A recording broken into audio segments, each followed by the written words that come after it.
हम मोटिवेशन कहाँ से हासिल करें? मोटिवेशन के लिए मोटिवेशनल स्पीकर्स को सुने या मोटिवेशनल बुक्स पढ़ें या वाकयात सुने। मोटिवेशन जो मोटिवेशन होती है ना, अगर मोटिवेशनल स्पीकर्स को सुनते हो तो तुम्हें मोटिवेशन सिर्फ 2 दिन की मिल सकती है, या मोटिवेशनल बुक्स अगर पढ़ते हो सो आपके पास मोटिवेशन सिर्फ 2 दिन का आ सकता है, उससे ज्यादा मोटिवेशन आप हासिल नहीं कर सकते। इंसान के लिए सबसे बड़ी मोटिवेशन इंसान की अपनी जिंदगी होती है, कि वो अपनी जिंदगी से मोटिवेशन हासिल करे, क्योंकि हर इंसान की जिंदगी मुख्तलिफ है, हर इंसान की जिंदगी के मुख्तलिफ ख्वाहिशात हैं, मुख्तलिफ मुश्किलात हैं, मुख्तलिफ ख्वाब है, मुख्तलिफ सोचें हैं। तो अगर एक स्पीकर जो है, हम तो कोशिश करते हैं कि यार समझा सके, यू कैन डू इट, आप कर सकते हो, चाहे दुनिया का जितना बड़ा काम हो, लेकिन हमसे भी बड़ा एक इल्म वाला है। मतलब हर इंसान के ऊपर एक ज्यादा इल्म वाला मौजूद होता है, इसीलिए हर इंसान के ऊपर एक ज्यादा कामयाब होने वाला इंसान भी मौजूद है। इसलिए हर इंसान या हर शख्स की जो मोटिवेशन होती है वो मुख्तलिफ होती है। तो इंसान मोटिवेशन कहाँ से हासिल करे?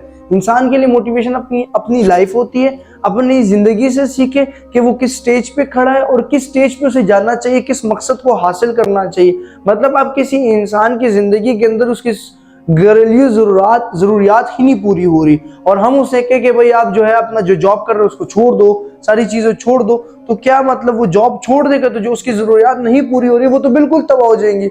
इसलिए नहीं, बल्कि वो अपनी जिंदगी से सीखे कि जो उसकी जॉब है, अगर वो उसकी जॉब 12 घंटे की या 3 घंटे उसके पास फ्री टाइम बच रहे तो वो 3 घंटों के अंदर कोई मुख्तलिफ बिजनेस करे ताकि उसके घर की जरूरियात जो वो ऊपर आ जाए। ये मैंने एक छोटी सी एग्जांपल दी। अभी इसी तरह अगर हम एलीट एग्जांपल की बात करें, फॉर एग्जांपल कि हम एक शख्स जो है वो प्राडो तक पहुंच चुका है और लेक्सस खरीद चुका है, या वो लेकिन अब उसकी ड्रीम है वो बेंटली खरीदे, उसकी ड्रीम कोई और बड़ी कार है, तो वो फिर उसके लिए एक्स्ट्रा मोटिवेशन है ना, वो एक्स्ट्रा वर्क करे तो उसकी मोटिवेशन डिफरेंट है। लेकिन मैं यहाँ पे यही चीज डिफाइन करूंगा कि तुम लोगों की मोटिवेशन तुम्हारी अपनी जिंदगी है, तुम अपनी जिंदगी से सीखो। अगर तुम पढ़ाई के अंदर हो, स्टडी के अंदर हो, तो तुम ये समझो, मतलब हम अपनी मोटिवेशन क्या बनाते हैं यार कि हम थोड़ा सा काम स्लो करते तो हम ये समझते हैं कि हमसे कोई एक और बंदा आगे निकल रहा है। मतलब एक रेस है, जिंदगी की रेस की तरह है भाई। ये तुम लोगों को तस्लीम करना पड़ेगा कि जिंदगी एक रेस की तरह है।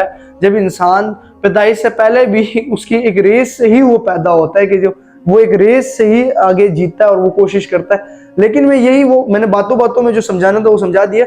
लेकिन मैं ये समझता हूँ कि देखो, तुम एक रेस के अंदर अगर तुम थोड़ा सा भी लूज करते हो, तुम थोड़ा सा भी छोड़ते हो, तो तुमसे 1 या 2 बच्चे आगे निकल रहे हैं, ठीक हो गया, पढ़ाई और स्टडी के अंदर। तो इसलिए तुम हमेशा मोटिवेशन अपनी जिंदगी से लो कि यार तुमने क्या करना है, तुमने कहाँ पहुंचना है, तुमने किसको बीट करना है, किसके लिए आगे पहुंचना है, किसी नई चीज को इन्वेंट करना है, किसी नई बुक को लिखना है, नई किताब लिखनी है, तहरीर लिखनी है, तुमने क्या करना है, कोई नई चीज इजाद करनी है, तो उसके लिए मोटिवेशन तुम्हें अपनी जिंदगी से लेनी पड़ेगी ना।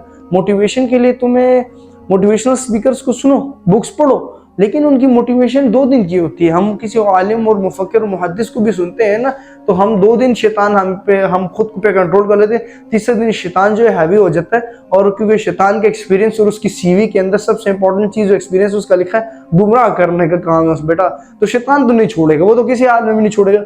इसीलिए ये चीज समझाता हूँ कि देखो, तुमने जिंदगी में अगर कामयाब होना है तो अपनी जिंदगी को देखो, अपनी जिंदगी को लिखो पहले और समझो कि कहाँ पे किस जगह पे क्या मिस्टेक है और मुझे क्या चीज चाहिए, किस मंजिल को हासिल करना है, कहाँ पे पहुंचना है, लोगों के लिए कितनी आसानियां पैदा करनी है, लोगों के लिए क्या करना है। अपने लिए तो इंसान बहुत कुछ कर लेता है, अपने लिए तो वो अगर भूख लगे तो चोरी भी करके ना खा लेता है, इंसान की ये अपनी नेचर है। लेकिन मैं ये समझता हूँ कि इंसान वो असल इंसान होता है जो अशरफुल महलूकात का जो वर्ड दिया गया ना, अशरफुल मखलूकात का, ये वर्ड का मतलब ये है कि इंसान दूसरों के लिए सोचे। जो इंसान दूसरों के लिए सोचता है अल्लाह ताला उसका सोचता है। फिर तो यही चीज़ है कि देखो, तुम अगर जिंदगी में पहले खुद कामयाब बनो, खुद सक्सेसफुल इंसान बनो, फिर तुम लोगों का सोचो कि मैं लोगों को कामयाब करूंगा। और जब तुम लोगों को कामयाब करोगे, अल्लाह ताला खुद तुम्हारे रास्ते खोलेंगे। इसलिए अपनी जिंदगी से मोटिवेट